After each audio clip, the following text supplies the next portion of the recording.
आज मोदी जी को अहम और बहम के शिकार हो गए हैं। उसी दिन मुझे पता लगा जब लाल किला के प्राचीर से कह रहे थे कि 2024 में झंडा मैं ही फहराऊंगा।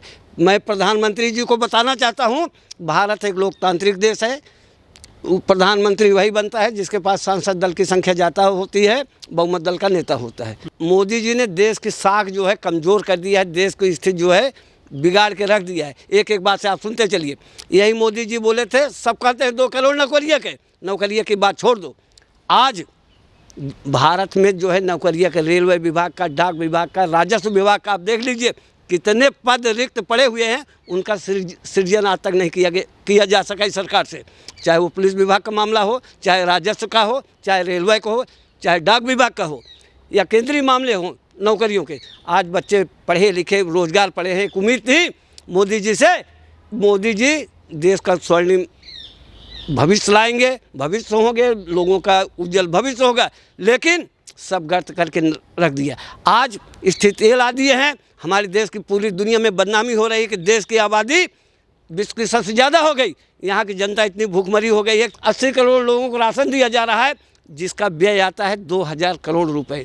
2000 करोड़ रुपए से जो है बहुत कुछ देश का विकास कार्य सृजित किया जा सकता है। बैंक की चोरी है वो हो रही है, नेशनल पंजाब बैंक की चोरी हो गई, स्टेट बैंक ऑफ इंडिया की चोरी है। जो हिंदुस्तान का पैसा जो लेके भाग जा रहे हैं, फॉरेन कंट्री में जाके जी रहे हैं, ऐसे कई सबूत हमारे पास है। और अडानी का फ्रॉड देखो, और बैंक का फ्रॉड 44,000 करोड़ रुपीज़ का फ्रॉड है, तो उसके रिस्पॉन्सिबल कौन है? तो पब्लिक का पैसा बैंक में डिपॉजिट किया गया था, वो पैसा जो है वो अडानी ने ले लिया पैसा, ये सब महल को चौकसी ने ले लिया। तो उसी तरह वो लाइफ इंश्योरेंस कॉर्पोरेशन का पॉलिसी होल्डर्स का पैसा ले लिया। तो इनके सब जिम्मेदार है। जिम्मेदार कौन है? देश के प्रधानमंत्री है। रिजर्व बैंक से पैसा ले लेके देश के जो जनता का डिपॉजिट था वो पैसा फिर जनता को वापस किया गया था। देश तरक्की तो कर रहा है। अडानी है कौन? अगर तरक्की करता तो इंसान ये बेरोजगार, इस हिंदुस्तान के अंदर इतनी बेरोजगारी दिखाई नहीं देती थी। अगर बेरोजगारी होती तो लोग सड़क पे क्यों नहीं आ रहे फिर आंदोलन करने के लिए? दिखाई नहीं देती थी। अगर आप हिंदुस्तान में आपके इतिहास में नहीं देखा गया कि 1.0, 2.0, 3.0 की इकोनॉमी। देश हिंदू राष्ट्र से नहीं चलता, कुरान से नहीं चलता, वेद से नहीं, पुराण से, बाइबिल से, किसी से, धर्म ग्रंथ से नहीं चलता। देश संविधान से चलता है। एक संविधान में कायरा होता है, जहाँ रहते, सुनिए आप, पृथक हर धर्म होता है, पृथक प्रवेश होता है, पृथकता में रहे मिलजुल करके, यही उद्देश्य होता है। यहाँ रहते हैं हिंदू, मुस्लिम, सिख, ईसाई, जो समझे अपने देश को उसी का देश होता है। इस देश की आज़ादी के लिए हिंदू ने भी कुर्बानी दी है, मुसलमान ने भी दी है। आज़ादी के बाद भी बहुत युद्ध और दम से झेलना पड़ा है भारत और पाकिस्तान, चीन से। उस समय सहभागिता निभाया है। लेकिन फूलचंद जी, आप कह रहे हैं कि देश संविधान से चलता है। हाँ। मोदी सरकार के जो आर्थिक सलाहकार समिति है उसके अध्यक्ष हैं विवेक देबरॉय ने कह दिया कि संविधान को बदलने की जरूरत है। ये अनौपचारिक बातें हैं, ये जो है तथ्य लागू नहीं होते। जरूरत है, किस लिए जरूरत है? क्या कौन सा नया कानून लगाएंगे? क्या चीज़ जैसे इस संविधान में नहीं है, जिस संविधान के बदौलत जो है भारत का निर्माण हुआ, लोक शक्तियाँ जो है स्थापित की गई, बड़े बड़े संस्थान लगाए गए, धरती से आसमान तक पहुँचाए गए, अच्छी अच्छी शिक्षा हुआ, स्वास्थ्य हुआ, दवाइयाँ हुई, सड़कें हुए, हवाई जहाज हुआ, इसरो तक का निर्माण हुआ इसी संविधान के दायरे में हुआ। जब अंग्रेज हमारे देश को छोड़ के गए थे, भारत के पास सुई बनाने तक की भी व्यवस्था नहीं थी। धीरे धीरे कांग्रेस ने मजबूती से नए नए संस्थान लगा करके, नए नए रोजगार सृजन करके, वो समय याद करो, लोग कम पढ़े लिखे होते थे, उनको पढ़ने के लिए स्कूल खोले जाते थे, लोग पढ़ते थे, नौकरी करते थे और रिटायर होते थे, उनको पेंशन तक भी मिलती थी, उनका गुजारा होता था। आज ये सरकार पेंशन की सीख देने के लिए तैयार है, इसीलिए मैं कहता हूँ ये सरकार बेकार है। अगर आप अपने मान सम्मान, अपनी बहन बेटियों की इज्जत रखते हो तो आप इज्जतदार हो। आप देश के मुखिया थे, हम प्रधानमंत्री जी, हमारे पहलवान बेटियों में किसी ने, विद्वान ने कहा है, मेरी बेटी आपकी बेटी समझो तो ये सबकी बेटी है, गोल्ड मेडल को लाने वाली ये भारत माँ की बेटी हैं। ये विशिष्ट कार्य करने के बाद आदमी विशिष्ट हो पाता है। जिसके बल पौरुष पराक्रम में, रक्त रक्त में देशभक्ति हो अंतिम समय तक। लेकिन सर, जो मोदी सरकार के द्वारा छोड़ा गया है चंद्रयान 3, जहाँ पे उतरा है चंद्रयान 3, उस स्थान को शिव शक्ति पॉइंट घोषित किया गया है। ये अभी तक किसी ने नहीं किया था, अभी तक की सरकारों में। ये विश्व कप एक इतिहास रचा जा चुका है हमारे इसरो द्वारा। जिस इसरो की स्थापना 15 अगस्त 1969 को जो है किया गया, ये पहली बार छोड़ा गया अक्टूबर 2008 में सफल रहा, 2019 में छोड़ा गया तो असफल रहा। आज एक तृतीय दक्षिणी छोर में जो स्थापित हुआ है एक जगह पहुंच गया। चलो भारत के लोगों ने भेजा है, भारत का विशिष्ट कोई आदमी नामकरण कर दिया तो कोई बड़ी बात ये नहीं होती है। आप जहाँ पहुँच मोदी जी जाते के हैं, बैनर छप गए हैं पूरे दिल्ली एनसीआर में। बैनर से क्या होता है, किस लिए बैनर छपाएंगे बताइए? चंद्रयान की कामयाबी के लिए मोदी जी को वाहवाही मिल रही है। जैसे मोदी जी की वाहवाही, हम अपने वैज्ञानिकों का आभार भी प्रकट करते हैं, धन्यवाद देते हैं। आपको पता होना चाहिए मानवर, 13,000 कर्मचारियों को 17 महीने से तनख्वाह नहीं मिली है। कैमरे पाने के लिए तुरंत आतुर हो जाते हैं। ये बात भी आंदोलन करने वाले हैं। ये G20 वाली बात समाप्त हो जाए। 13,000 कर्मचारी जो है इसरो के जो है अपने वेतन की मांग करने वाले हैं। 13,000 कर्मचारियों को 17 महीने से तनख्वाह नहीं मिली है। चक्कर पाणी कह रहे हैं कि हिंदू राष्ट्र घोषित कर दिया जाए चंद्रयान जहां उतरा है उस पूरे चंद्रमा को। अभी तो वहाँ सर्वेक्षण इसरो के पॉइंट से किया जा रहा है कि वहाँ पर मेटल क्या पाए जा रहे हैं, ऑक्सीजन कैसे, सारी चीज़ अभी तो रिसर्च चल रहा है। जो चंद्रयान जो रिपोर्टें भेज रहा है हमारे इसरो को, उसके आधार पे आगे क्या किया जाए ये लंबित है। अभी 10-12 दिन समय उसमें लगेगा। लेकिन क्या ये संभव है कि हिंदू राष्ट्र घोषित हो जाएगा चंद्रमा भी?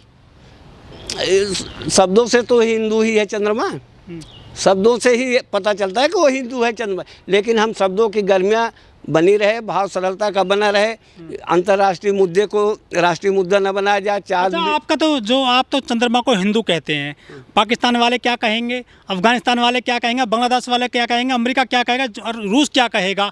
आप उस पर से कब्जा कर सकते हैं क्या चंद्रमा पर? जिस तरह से आप बोल रहे हैं कि हिंदू ही है वो, तो चंद्रमा वो एक ग्रह है, उपग्रह है। भाई साहब, चंद्रमा हिंदू का भी है, मुसलमान का है। हिंदू के जो है ना करवा चौथ में है, मुसलमान के ईद में है।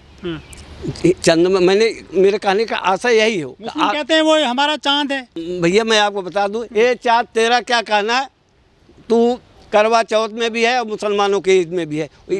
तो इसलिए हिंदू का भी है, मुसलमान का भी है। ये आज से चाँद में जाने के बाद ही नहीं बात हो रही, ये तो बहुत पहले से परिक्रमा हिंदू और मुसलमान में चला आया है कि चाँद को देख करके लोग अपना रोज़ा छोड़ देंगे और चाँद को देख करके लोग अपना करवा चौथ का व्रत रख लेंगे। ये तो परंपरा है। मतलब इन्होंने धरती को बांट दिया, चांद को बांटने लग गए हैं अब ये आपके जैसे लोग। अरे कौन बांट सकता है बताइए? ये चमन बांट देंगे, हवा बांट देंगे, सूरज बांट देंगे। अरे भाई कम से कम बांटने के बजाय जोड़ना सीख जाओ। अगर ये इकोनॉमी देश के प्रधानमंत्री के रूल में, अगर इस देश की इकोनॉमी अगर बुलंदी पे आई तो देश की जनता देश के प्रधानमंत्री की तारीफ करेगी, लेकिन ये कभी भी नहीं आएगी। जैसा मेहुल चौकसी पैसे लेके भाग रहा है, नीरव मोदी पैसे लेके भाग रहा है, सो अडानी पैसे बैंक में जो डिपॉजिट करा सो पैसा जो गवर्नमेंट को इट इज़ यूजफुल, वो भी पैसा अडानी लेके भाग रहा है। शेयरों का पैसा अडानी हेरा फेरी करके पैसा लेके भाग रहा, और पॉलिसी होल्डर्स का जो LIC का पैसा लेके भाग रहा। तो हाउ इंडिया इज इकोनॉमी आपको कैसा लग रही है कि 5 में तीसरा नंबर वर्ल्ड में आएगा? तो इस ढंग से आप पैसों की चोरी कर रहे, तो फिर अब तक आपका कोई इकोनॉमी दिखी? हम ये चैलेंज भी कर सकते, आदरणीय प्रधानमंत्री आज 15 पॉइंट नहीं 20 पॉइंट तक भी इंडियन इकोनॉमी का जो GDP रेट है, तो मनमोहन सिंह के पीरियड में 7 से 7.8 से 8.4, लेकिन आप 16 पॉइंट भी कर सकते हैं, 20 पॉइंट भी GDP हो सकता है। लेकिन आप इस चोरी हो रही है 142 करोड़ को क्यों ऐसा उल्लू बनाते हो?